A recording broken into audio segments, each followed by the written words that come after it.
Hey, I'm Jen. In life, I've learned that adversity is a stranger to no one. The way we cope is a huge indicator of our character. We want to make choices from confidence, empowerment, and trust, instead of letting our circumstances control us. Let's talk about how. This is episode L, Letting Go. Hey, how are you this week? I am doing fabulous, and I hope you are too. Let's get started with Name the Emotion. I don't have super concrete examples, so these are more just thoughts that have been on my mind because of interactions or things I've overheard or seen. So hopefully it's still useful. First is that people are different and that different is okay. Always a good reminder. I was overhearing a conversation at the park the other day, and a woman was talking about going back to church after she'd had a baby. And she was talking about how she waits as long as possible, and if she has a calling, they had better release her from it. A calling is a voluntary service position in the Church of Jesus Christ of Latter-day Saints. Some people help in the nursery with the young kids, some people teach lessons, some people are maintenance workers, others are with the women's organization, etc. So this woman was expressing that she wanted to have nothing to do with it until she was good and ready after her baby. It caused me to think about how I am and how I react after my deliveries. I am quite the opposite. I am ready to jump back in. It's almost painful to have to wait a week or two and to let the baby get their immune system. I love serving in the church. I love having a calling. I love being put to work and doing and being involved and being around people. So again, I'm the opposite. Recently, I was talking with a few neighbors, and they were asking if I had a calling yet, and I said that I didn't, but that I would love to, even though I'm about to have a baby, and I expressed many of the same thoughts I just shared. And they said, oh, well, you better tell the bishopric or the Relief Society presidency that so they are aware, because again, no one would know if you don't let them know. My next example is on a particular day last week, I just kind of felt blah. I didn't have motivation. I didn't want to do anything. And I caught myself chastising my brain, thinking, oh, I need to be productive. I need to do something. I need to get out of this funk. But then I realized, no, it's okay. I can just lean into it. I can sit with a blah day. It's fine. I don't have to feel guilty. We all have days like that. And you don't need to feel like you need to fix it all the time. Sure, it's great to be overall productive or overall happy and feel like you've had a meaningful day, but when they come along, just embrace it. It ended up being a much better day since I wasn't resisting it. It was just me telling myself, this is okay. My final example is I was getting pedicures with a friend, and we were talking about how important it is to be comfortable in your own skin, but also how hard it is.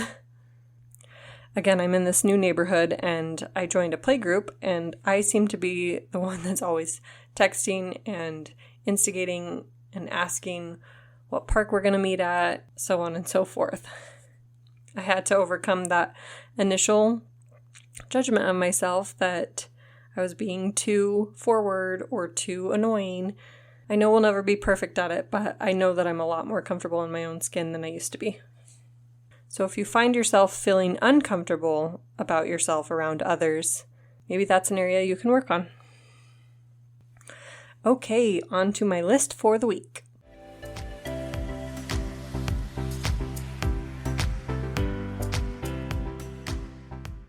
I was looking through screenshots on my phone and came across this list. Maybe you've heard it before. I really liked it. So it says, all I want in life is, number 1, books. Number 2, books. Number 3, a comfy chair to sit in while I read books. Number 4, books.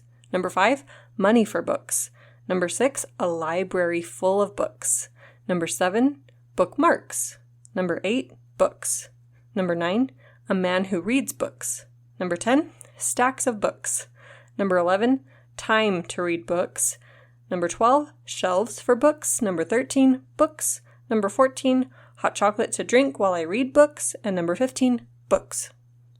I'm quite an avid reader. I wish I had more time, but that is one of the hobbies that I enjoy when I do have some free time.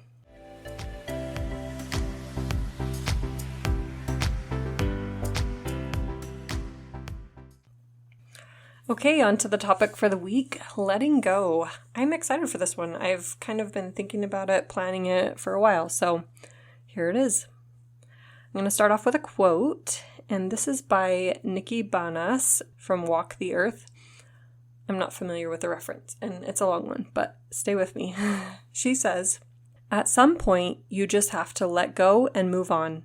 It might be the hardest thing in the world to do, but you have to summon all of the strength you possibly can to finally let go. Some people and things just aren't going to be meant for you, no matter how much you wish they were. Some jobs and situations just won't work out, no matter how much you hoped they would. But know that it's okay for things to not work out. Nobody's life is a straight line that makes perfect sense. Everybody has twists and turns, and everybody has to turn around every now and then. So when you find yourself wishing and hoping things out of your control would change, summon all of your strength to let go and start heading in a new direction because it'll lead you closer to your true path." Whew, I'm hitting that stage in pregnancy where I get breathless a lot, so just to put that disclaimer in there. I really like this concept of letting go, and what I specifically want to focus on this episode is also taking time to acknowledge your past or your past self and kind of give that time. I feel like sometimes when we are letting go, we're in such a rush to move on to the next thing that we don't take time to have closure for the past or resolve what used to be or fully move on, if that makes sense. If you've been a listener for a while, you may remember that I had a fitness coach named Kayla Potter with Limitless Athletics. One time while I was being coached by her, she brought on her mom, Tammy Hudman, to do a meditation of sorts with us. She compared letting go to a snake shedding its old skin. It was really calm and peaceful, and she just walked us through how to let it go and blow it away. Again, it was just really neat to have that reminder to acknowledge the past and gain that closure. It's okay to outgrow things. It's okay to move on. It's okay to be a different person. But again, in that, remember your old self, appreciate it, practice that gratitude. It may even be necessary to grieve the past, what was and will not be any longer, or what was over. Satchel Paige said, "Never let your head hang down. Never just sit down and grieve. Find another way." Now, sometimes you do need to grieve, but don't live there. You know inside when it's time to move on. This is such an inward self journey, and it's not going to be black and white. It's not going to look the same for everyone. I did think of 5 tips to help. It may help to, number 1, name your emotions. And again, that's why we practice that every week, or we think about what naming our emotions means and how we can not let our feelings get buried alive, how we can open up and move through those emotions instead of breezing past them or failing to recognize that they're there or failing to acknowledge that they're there. So yeah, again, name your emotions, whatever you're going through. If it's helpful, write them down. Number 2, practice gratitude. Be thankful for the experiences you went through, the people you met, whatever you're moving past. Practice gratitude. Number 3, focus on healing, whether that's setting boundaries, focusing on you, doing what you love and enjoy, or sometimes it's turning focus outward so that you can process things. It's interesting how when we lose ourselves through service, we find ourselves. Number 4 is to be patient. It's going to take a while, or different things will take different lengths of time. Repeat the other steps if necessary. And then number 5, make a plan to move forward. I think that one's pretty self-explanatory. Write out what you want your future to look like, or who you want to be with next, or surround yourself with. And another quote for you is, "Giving up doesn't always mean you are weak. Sometimes it means you are strong enough to let go." Sometimes we go back to things because they are familiar. They're what we're used to. We've kind of engraved this path in our minds.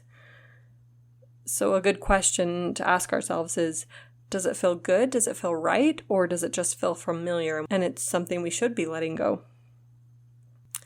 Thank you for listening. That's my spiel on letting go. And remember that my inbox is always open. You can send me a message on Instagram at A is for Adversity. I'd love to hear an experience when you named an emotion, feedback for the podcast, anything that's on your mind. I'd love to hear from you.